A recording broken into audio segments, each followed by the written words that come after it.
Now if we look through this little slideshow, what it essentially does, basically it now can browse the web, it can code, it can run that code, and it can also do deep research. It then goes and does a bunch of stuff. So the best way to describe it is on Twitter here, this guy, Swix, we'll call him, shared this here where he's basically like, you have OpenAI's code interpreter and terminal, which is the iPod, you have operator, which is browser use, which is the phone, and deep research is essentially the internet, so it's connection to the world, right? You bring these three things together, you have the iPhone. You bring these three things together here, you have ChatGPT Agent. So essentially, Agent is just all of their tools chucked together. Like if you look at the comments here, you can see people are like, how is this any different from Manus AI, which we'll look at in a sec? And yeah, it's not AGI, bro, it's just tool use. Now, I agree with the initial sentiment. That's what I was thinking too. This here, Manus, essentially does the same kind of thing, right? So you give it some sort of task like this here, confirm the strategic direction, blah, blah, blah. And then it'll go away and it will understand stuff, it will research documents, it creates some to-do list, and then comes back with some answer, right?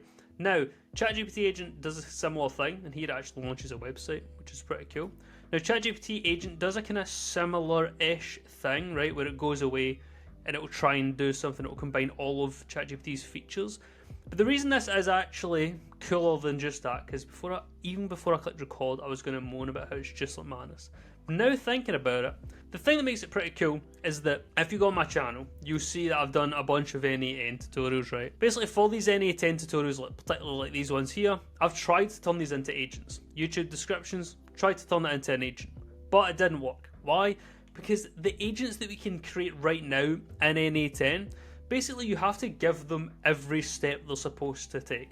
So yes, they can think independently, they can decide to use tools if they want, but like the rate in which they fail is so high because as you can see from like these types ones here, one like this which I'm creating right now, which is a deep research agent workflow system, AI system we'll call it. People are calling them operating systems, they're not operating systems. AI operating systems will come and they will be amazing. These are not operating systems when you create a GUI. Anyway, these types of things here, I've tried to turn them into AI agents, but they don't work unless you tell it step by step, which is why you create workflows like this, right? To then fix that problem. So this is really good if you do it as a workflow, but as an agent, it doesn't really work. Now, Manus, on the other hand, is something which kind of does what ChatGPT does.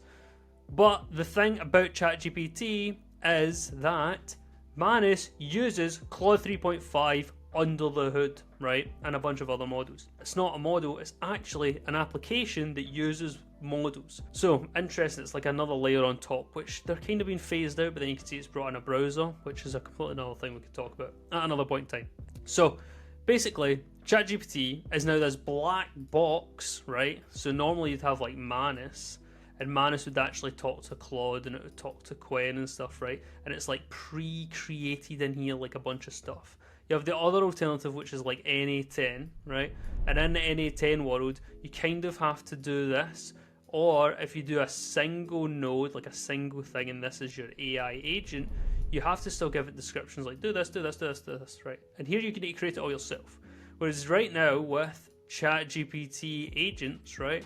The cool thing now is you can just get your ChatGPT instance, which you log in, you then just connect it to a bunch of tools, and it's already connected to its own tools. These are tools, these will say, you know, your tools. And now suddenly this will just work. And that's the magic behind it. You don't have to do it here, right? And also it has a ChatGPT model, so it'll be specialized for you, that model, to use the tools and stuff.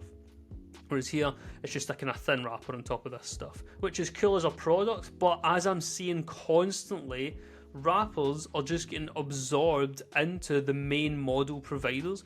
So because of the way that you train models right now, people aren't staying as model, they're switching over and they're becoming like entire application companies where they're selling their apps. And you can see this everywhere. Like, I've seen a bunch of guys moaning about it online.